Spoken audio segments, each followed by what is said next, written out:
기자들의 거침없는 질문과 이재명 대표의 막힘없는 답변, 국힘과 검찰을 향한 직설적 발언부터 대한민국의 미래를 위해 무엇을 할 것인지까지 기자들이 감탄했던 이재명의 기자회견. 존경하는 국민 여러분, 어제 국회는 헌법 제65조에 따라 찬성 204표로 윤석열 대통령 탄핵 소추안을 통과시켰습니다. 생업도 포기하고 광장으로 나온 국민 여러분, 그리고 아이의 손을 잡고 역사의 한 장면에 동참한 여러분, 세대와 성별의 구분 없이 민주주의를 외친 여러분, 그런 여러분이 계셨기에 가능했습니다. 고맙습니다. 국민과 역사를 거역하라는 당론에도 불구하고 용기 있게 국민과 정의의 편에 서주신 일부 국민의힘 국회의원들께도 깊은 감사의 뜻을 전합니다. 마키아벨리는 이 세상 모든 의미 있는 일들은 위험 속에서 이루어졌다라고 말했습니다. 오늘 우리가 처한 위기는 내일의 위대한 대한민국을 만들게 될 것입니다. 뜨거운 대한민국 국민의 열정이 대한민국의 새로운 역사를 만들 것입니다. 촛불혁명에 이은 빛의 혁명은 민주주의의 강한 회복력과 대한국민의 위대함을 세계 만방에 알릴 것입니다. 이제 겨우 한 곱이 넘겼습니다. 위기는 끝나지 않았습니다. 우리가 해결해야 될 과제는 산더미입니다. 연말 특수는 사라졌고 국민의 일상은 멈췄습니다. 불확실성 때문에 증폭된 금융시장의 위험은 현재 진행형입니다. 외교 공백으로 국제사회의 신인도는 떨어졌습니다. 내란 동원으로 국방과 안보는 심각한 타격을 입었습니다. 대한민국 정상화가 시급합니다. 국정 정상화를 위한 초당적 협력체, 국회 정부가 함께하는 국정안정협의체 구성을 제안드립니다. 국정 정상화를 위한 초당적 협력체, 국회 정부가 함께하는 국정안정협의체 구성을 제안드립니다. 우리 민주당은 모든 정당과 함께 국정안정과 국제신뢰 회복을 위해 적극 협력할 것입니다. 국회와 정부가 대한민국 전반에 불어닥친 위기를 조속히 매듭 지을 수 있게 하겠습니다. 국민이 곧 국가입니다. 우리 대한민국은 하나입니다. 고맙습니다. 모두 발언이 끝나고 질문이 시작되었습니다.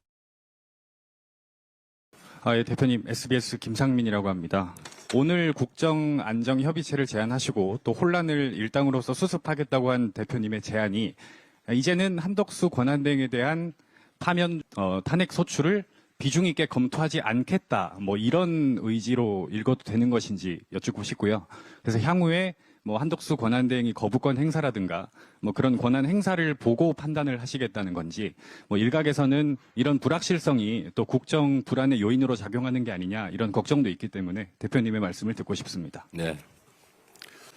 이번 내란 사태의 책임 또는 기존의 국정 난맥의 책임을 물어서 탄핵해야 된다라는 주장이 상당히 많이 있는 건 사실입니다. 그러나 지금 상태로서는 총리께서 직무대행으로 확정이 됐고 또 너무 많은 탄핵을 하게 되면 국정에 약간의 혼선을 초래할 수도 있겠다는 판단 때문에 일단은 탄핵 절차는 밟지 않기로 했습니다. 제가 어제 우리 총리님과 통화를 잠깐 했습니다. 이제는 여야를 가리지 말고 정파를 떠나서 중립적으로 정부의 입장에서 국정을 해 나가셔야 되겠다는 말씀을 드렸고, 총리께서도 전적으로 흔쾌히 동의하셨습니다. 거부권 행사는 여야 간의 정책적 또는 정치적 입장 차이가 반영된 것이기 때문에 그걸 어느 한쪽을 거부한다라고 하는 것은 그야말로 정치적 편향일 수가 있다. 라는 말씀도 함께 드렸습니다. 법과 원칙 그리고 국민과 국가의 입장에서 변화된 환경에 따라 지속적으로 판단하고 또 결정해 나가도록 하겠습니다. 예, 한국일보 박준규입니다. 헌법재판소 재판이 시작도 안 한 상황에서 조금 이른 감은 있지만 저희 민주당 생각에 따르면 윤석열 대통령 탄핵은 인용돼서 파면돼야 하고 그러면 조기 대선이 시작되고 대표님께서 유력 대선 주자가 될 수밖에 없는 상황인 것 같습니다. 하지만 여러 여론조사를 보면은 일관되게 비호감도가 좀 높게 나타나고 사법 리스크도 있는 등 국민께서 여전히 대표님을 국가 지도자로 수용할 수 있느냐에 대한 불안이 좀 있는 것 같습니다. 이 불안을 대표님도 느끼고 계시는지 좀 과장된 면도 있다고 생각하시는지 이 불안에 대해서 국민께 하고 싶으신 말씀 있으시다면 좀 부탁드리겠습니다. 지금은 대한민국의 이제 위기 국면이 진행 중이고 오로지 이 위기 국면을 어떻게 극복할 것이냐에 집중해야 합니다. 또 그 결과도 알 수 없는 상황이기 때문에 그 어떤 결과를 예측하고 거기에 대한 얘기를 하는 것은 부적절한 것 같아서 다음 기회로 미루도록 하겠습니다. 네, 전자신문 최기창 기자입니다. 이제 모든 것이 이제 정상으로 돌아와야 될 텐데요. 경제, 민생 회복 등에 좀 시간이 좀 걸릴 것으로 예상이 됩니다. 근데 그런 만큼 이제 단기 처방 같은 정책들도 좀 필요할 것 같은데 단기 전략으로서 경제, 민생 회복 정책 등에 대해서 좀 생각하신 게 구체적으로 있는지 좀 설명 부탁드립니다. 지금 대한민국은 혼란 상태입니다. 그리고 안에 유결로 이 혼란이 해소 또는 완화되는 것이 아니라 더 큰 혼란과 갈등 대립의 장으로 들어가는 문이 열린 것입니다. 이 혼란과 이 불안정성을 극복하는 길은 신속한 탄핵 심판밖에 없습니다. 우리 국민 모두가 이 있을 수 없는 최고 통수권자가 자신의 권력을 유지 또는 강화하기 위해서 국가 헌법 질서를 군사력을 동원해서 파괴하려 했던 이 반란, 내란의 상황은 정말 전 세계 누가 봐도 도저히 납득할 수 없는 상황인 것입니다. 지금은 이 혼란을 극복하는 것이 가장 급선무입니다. 단 하루라도, 단 1시간 1분 1초라도 판단과 결단을 앞당겨야 합니다. 국정 안정과 민생 회복이 가장 큰 실질적인 과제이겠습니다. 말씀드렸던 것처럼 저는 대한민국 시장경제 시스템 그리고 정부의 역량을 믿습니다. 우리가 생각하는 것 이상으로 정부의 시스템 역량은 튼튼하고 유능합니다. 그런데 이를 지휘하는 최고 책임자가 그들의 전문성과 능력을 인정하지 않고 자율적이고 능동적이고 적극적인 노력 자체를 봉쇄했기 때문에 오늘의 이 위기가 도래된 것입니다. 말씀드렸던 것처럼 국정 안정을 위한 국정안정협의체 구성을 통해서 금융, 경제, 민생에 관한 정책적 협의를 해나갈 것입니다. 지금 당장 해야 될 일은 사실 모두가 인정하는 것처럼 내수 부족에 따른 또 정부의 재정 역할 축소에 따른 소비 침체입니다. 이 문제를 해결하기 위해서 추경을 신속하게 논의할 필요가 있겠다. 그런 생각을 가지고 있습니다. 안녕하세요. 파이내셜 뉴스 최아영 기자입니다. 방금 추경 얘기를 하셨는데 추경을 한다면 구체적으로 어떤 부분을 좀 생각하고 계신지 궁금합니다. 지금 추경을 한다면 정부가 심각하게 줄여버린 또는 없애버린 골목 상권이나 또 서민경제 지원을 위한 지역화폐 예산이라든지 또는 AI 관련 예산 또는 지금 현재 대한민국이 조만간 대규모 전력 부족 상태를 겪게 될 텐데 전력 확보를 위한 기반시설 투자 예산 이런 여러 가지들이 있겠죠. 네, 대표님 안녕하세요. 동아일보 이승우 기자입니다. 탄핵 정국 연일 고생 너무 노고가 많으셨습니다. 8년 전 박근혜 대통령은 부덕과 불찰로 좀 혼란을 겪게 돼 송구하다는 말씀하셨는데 윤석열 대통령은 이번에 포기하지 않겠다고 하면서 사과나 반성 표명은 없었는데안 탄핵안 통과 이후 말씀 주신 것처럼 정치 혼란이 한동안 이어질 것 같은데 헌재에서 대통령 기각 결정 내릴 가능성도 염두를 해두시고 계신지 그리고 민생 혼란 외에도 장기화될 것 같은 정치 혼란은 어떻게 잡아나갈 것인지 궁금합니다.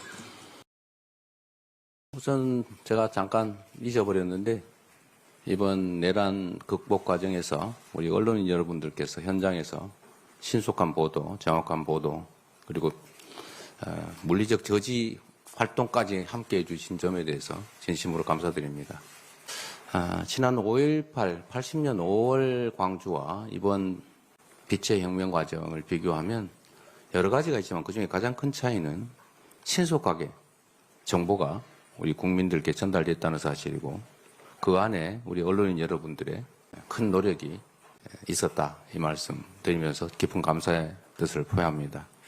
제가 말씀드렸던 것처럼 지금은 다시 더 큰 혼란의 문이 열렸다. 이제 작은 산을 하나 넘었지만 더 큰 산이 기다리고 있다라고 말씀드린 이유가 바로 윤석열 대통령의 태도 때문입니다. 자신의 잘못을 전혀 인지하지 못하고 있습니다. 제가 보기에는 알면서도 모르는 척하는 게 아니라 모르는 것 같습니다. 자신의 잘못은 하나도 없다. 국민들이 오해한 것이다. 누군가의 선동에 의한 것이다. 라고 생각하고 끝까지 싸우겠다. 함께 싸우자. 라고 하는 것 같습니다. 결국 이것은 국민들 사이에 충돌을 선동하는 것과 다른 미 없어 보여서 그로 인한 혼란과 갈등, 대결이 상당 기간 더 증폭돼서 계속될 것 같습니다. 참으로 안타까운 일이지만 그러나 대한민국 정상화를 바라는 우리 국민들께서도 우리 민주당도 이 불의에 대해서는 저항해서 함께 싸울 수밖에 없는 상황입니다. 그리고 결국 국민 압도적 다수가 원하는 그런 세상, 민주공화국의 기본적 가치인 국민 주권 원리에 따라서 반드시 국민의 뜻이 관철될 것으로 생각합니다. 혼란을 최소화하기 위해서 그리고 혼란 기간을 최소화하기 위해서 적극적인 노력이 필요하고 우리 민주당도 최선을 다하겠습니다. 선거 결과를 예측하는 것은 제 몫이 아닌 것 같습니다. 독립된 헌법재판기관에서 헌법의 원리, 국민의 뜻, 그리고 진실, 정의에 따라서 판단할 것으로 믿습니다. 기각될 것이라면 하지 않았겠지요. 기각될 것으로 예상을 했다면. 더 큰 혼란과 역풍이 있을 테니까. 그러나 법은 국민의 상식의 최소화입니다. 상식이 최소화된 것이 법이지요. 우리 국민들께서 건전한 상식으로 이게 맞는 말이야 라고 생각하는 것이 바로 법입니다. 또 법은 그래야 합니다.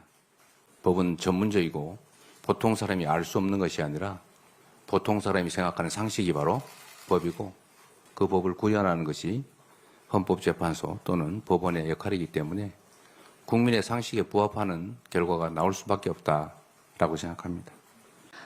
네, 대표님 쿠키뉴스 이승은 기자입니다. 지난번에는 여야정 비상경제점검회의 구성 제안하셨는데 사실 정부 측에서는 응답을 했지만 여당 측에서 응답이 없어서 민주당 단독 출범을 했거든요.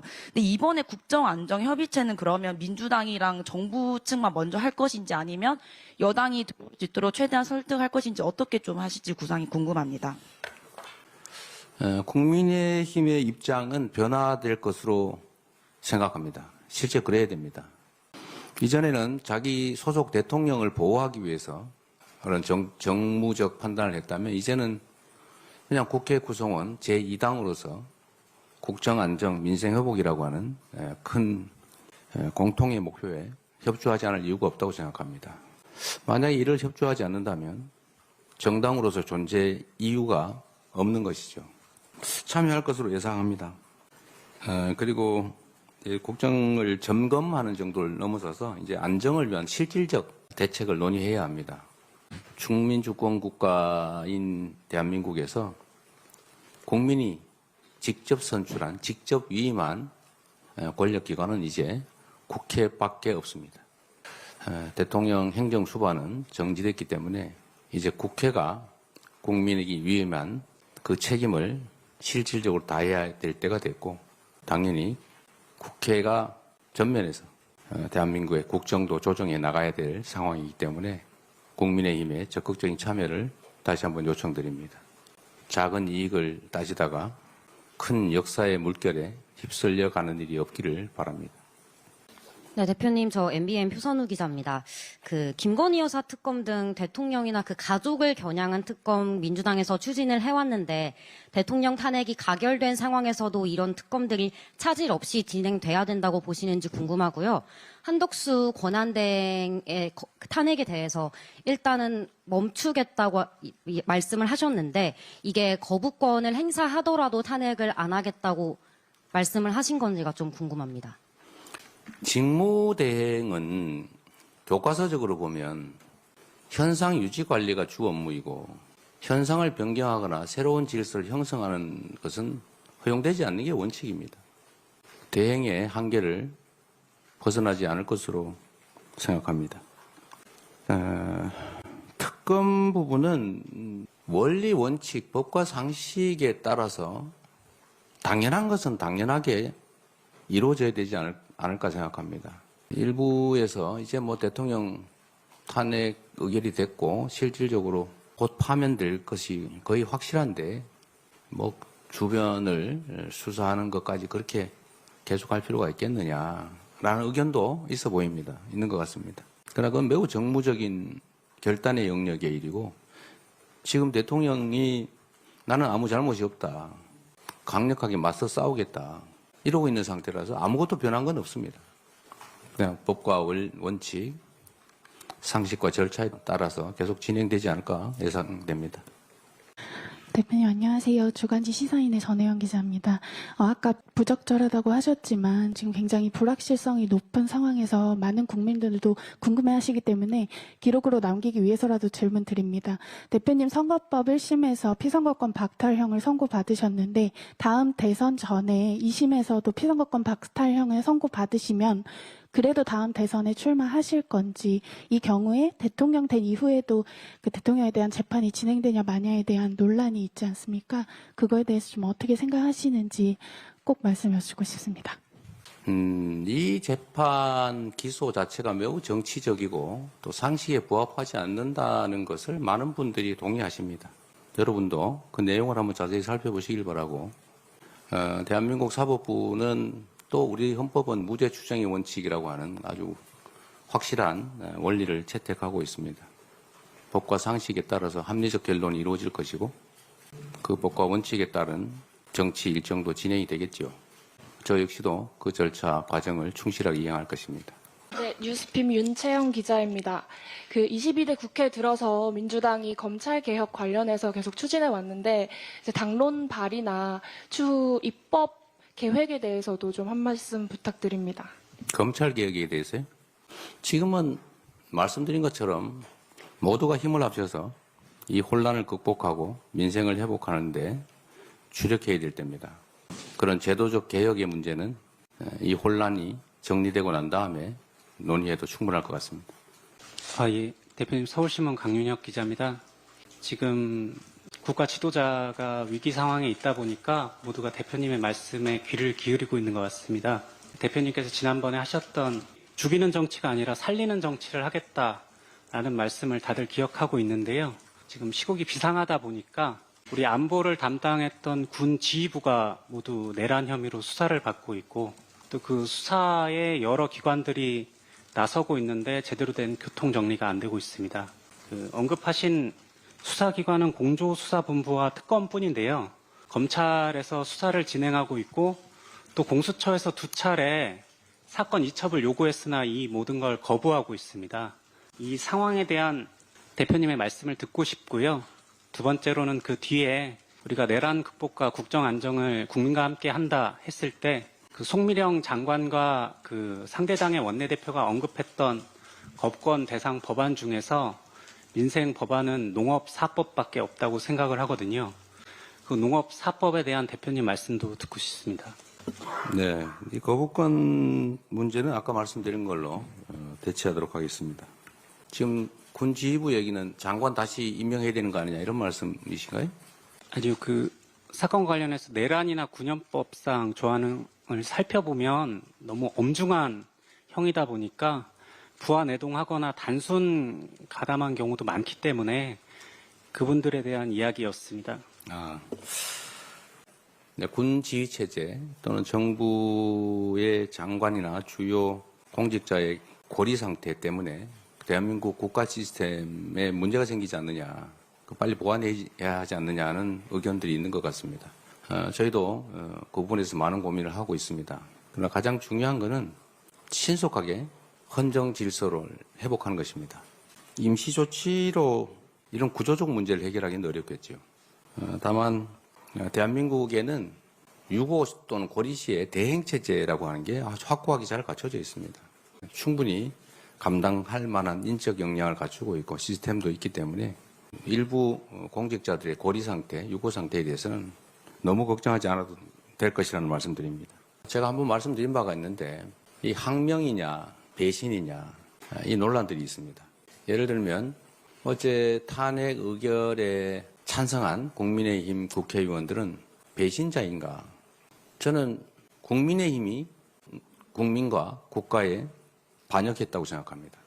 반역 세력에 대한, 내란 세력에 대한 책임, 문책, 단죄를 그걸 막고 그들을 비호하는 것이 민주공화국 원리에 부합하지 않는 건 명확한 사실입니다.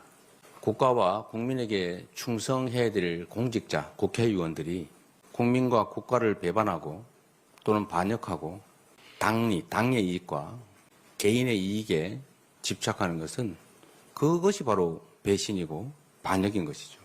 이 배신적 반역적인 당론에 반대 의사를 표명하고 국민과 국가에 충성하고 국민의 뜻에 합당한 행위라는 것은 칭찬받아 마땅한 국민에게 충직한 책임을 다하는 행위죠. 그분들은 배신자가 아니라 국가적 충복인 것입니다. 또 군도 마찬가지입니다. 군 문제도 이게 항명이냐 아니면 충성이냐. 항명죄다. 이 명령을 이행하지 않으면 항명죄로 책임을 묻겠다, 죄를 묻겠다는 협박을 했다는 얘기도 있습니다. 군대는 상명하복이 가장 중요하죠. 하부 지휘관들과 병사들은 그 명령이 옳은지 그른지 따르기가 어렵습니다. 일단 응할 수밖에 없는 그런 상황에 처해 있죠.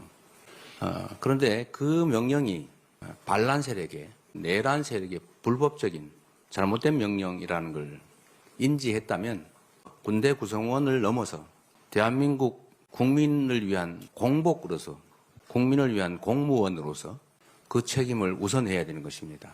이번에 내란에 가담하는 실행행위를 명령받고도 예를 들면 출동을 지연하거나 또는 진압을 태업을 하거나 이런 것들은 사실 항명으로 보이긴 하지만 그러나 결과적으로는 궁극적으로는 국민에 대한 봉사자로서의 공직자의 책임을 다한 것이죠.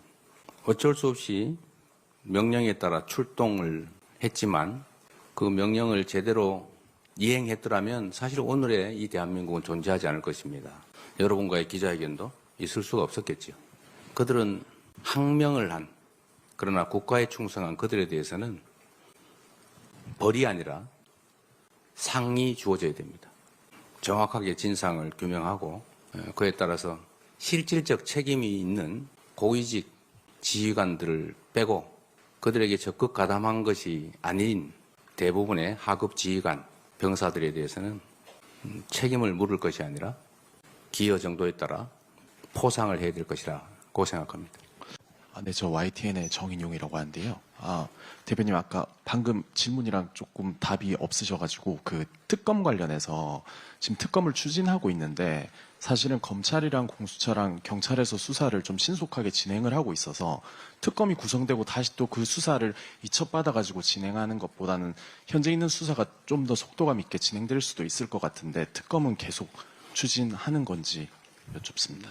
특검은 해야죠. 이 수사기관이 지금 세 곳이 경쟁적으로 수사를 하고 있고 또 그로 인한 혼란도 적지 않기 때문에 통합을 해야 되고 특히 공수처의 적법한 요구를 경찰과 검찰이 불응하는 것은 이것 역시 매우 온당치 못한 상태입니다.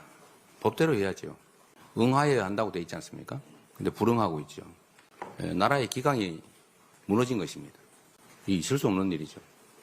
그 점을 해결하기 위해서라도 특검을 해야 됩니다. 그리고 그 특검 때문에 수사나 공소 유지가 지연되거나 잘못되지 않을 겁니다. 그간의 수사를 다 취합해서 그 수사 결과 위에 추가의 수사를 또는 기소, 공소 유지를 해나가면 되니까 문제가 없을 것입니다. 정말로 나라의 기강이 무너졌습니다. 검찰이든 경찰이든 법 질서를 유지하는 게 제일 큰 존재 이유인데 그 법 질서를 스스로 훼손하고 있습니다. 저는 이것도 우리가 해결해야 될 중요한 과제 중에 하나가 아닐까 생각합니다. 예, 그럼 이제 충분히 이제 질문이 다 된 것 같으니까 이 정도로 질문을 마무리하도록 하겠습니다. 예, 네, 감사합니다. 예, 감사합니다. 질문에 제한이 없고 답변에 막힘이 없었던 기자회견. 똥과 된장을 구분하지 못하는 질문도 있었지만 똥과 된장을 명확히 구분해주고 두리뭉실한 답변이 아니라 명확하게 의견을 피력한 기자회견이었습니다. 오늘도 행복한 하루가 여러분의 있기를 바랍니다. 시청해주신 여러분 고맙습니다.